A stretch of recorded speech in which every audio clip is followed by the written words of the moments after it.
what will Bangladesh firstly read into South Africa's performance before they I think if Bangladesh has been watching it the same way that Zach has been watching, the same way that all of us have been watching, in case they are put in case they have to bat first, they'll say just let it be, don't worry, let's just go out and let's try and get 230, let's try and get 240, and in doing that, if we can get 270, 280, that's okay, but let's build around the vast experience that exists in that team. There's a lot of experience there. Maybe they can leave Soumya Sarkar to attack, but they've got Tamim Iqbal, Shakib Al Hasan, Mushfiqur Rahim, Mahmudullah. That's a lot of experience in the top 5 or 6. So that is how I think they'll go. But Mohammad Mithun is a good batsman too. But you look down those top 5, there's a lot of experience there, and I'm sure they're already thinking about how to approach that situation. Yep, those 3 wicketkeeper batsmen. Liton Das has been informed coming into the tournament. Tamim Iqbal leads the way. Mahmudullah, of course, is there. Haven't even been mentioned all these names without talking about the world #1 all-rounder for so long, Shakib Al Hasan. So again, the other interesting thing is I think that game's at the Oval, isn't it? That game's at the Oval. It is.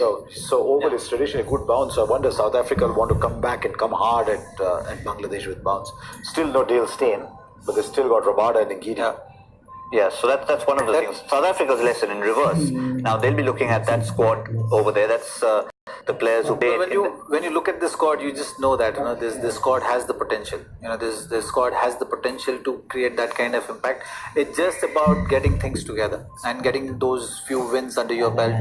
Because you have Rabada, you have Tahir, you have Ngidi, and you know that attack is potent.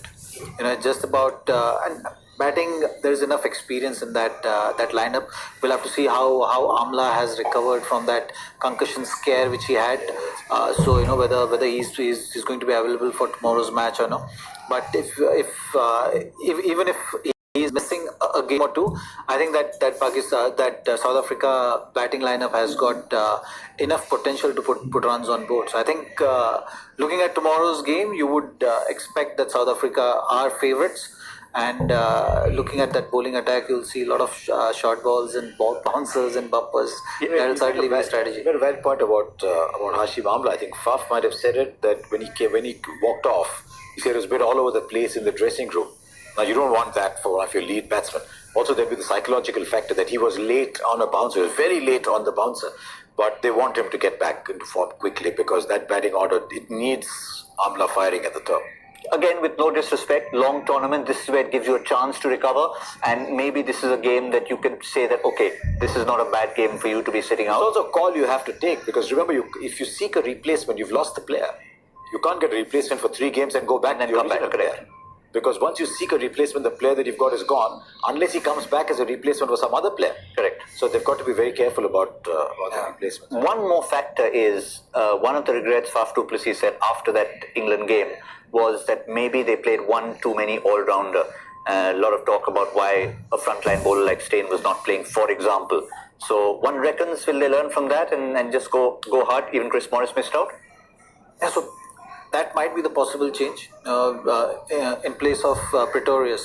Yeah, he was Chris Morris might be quicker. When Pretorius was the one who might just will miss be out. handy with the bat as well. So that's the only possible change, and Amla's fitness. Apart from that, I don't think you will see any other changes. Tabriz Shamsi not against Bangladesh. Maybe some other team they will think of bringing into risk. Steyn still not an option, so obviously that's the only change we can see. David Miller might be the likely replacement for Hashim Amla if he doesn't play. Yeah. And again, a word on the person who not enough people know a lot about, and I had the privilege of watching a lot of him in the Caribbean Premier League, and highly impressive, Razzie van der Dusen. And he batted well the other day. He did, batted really well against England. And again, it was more his temperament than the fact that he was getting runs. He was in Chris Gale's franchise, and with Chris Gale's franchise, you'll get days when Gale just doesn't fire up the top. Evan Lewis as well was batting up there. So half the time he would come in at 20 for 3 when Gale was not firing, and he would contribute 50 or 60 every time. And if Amla's not there, he'll get his number 3 position, because they'll open with Markram and Quinton de Kock. They'll have Van der Dusen at 3, and then David Miller down at 6. So that'll be the change. But he looked a good player. So he was one of the positives that came out of that game.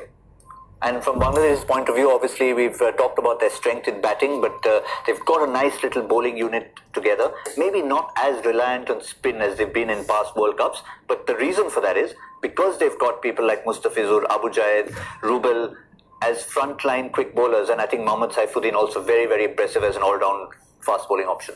Yes, and the conditions will certainly help them as well. And Musharfi has been very good with using his resources. So that's something which will always be the case. He's got experience of Shakib Al Hasan also to just play that 2-3 overs. Sometimes he's bowled with the new ball as well, which you've seen from Faf also using that spinner. So you might see Shakib also being used tactically in few scenarios and situations. But apart from that, I think the main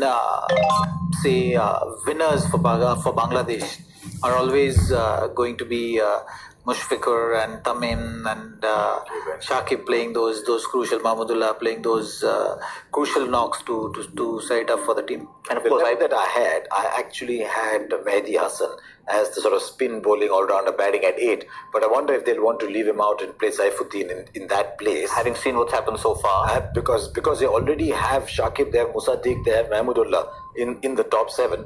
So I wonder if they'll go with Saifuddin instead of Mehdi Hassan. Or whether they regard Mehdi Hassan as a lead spinner. That's their. And of course, in all this, we probably mentioned 10 out of 11. I don't think we mentioned the captain at all.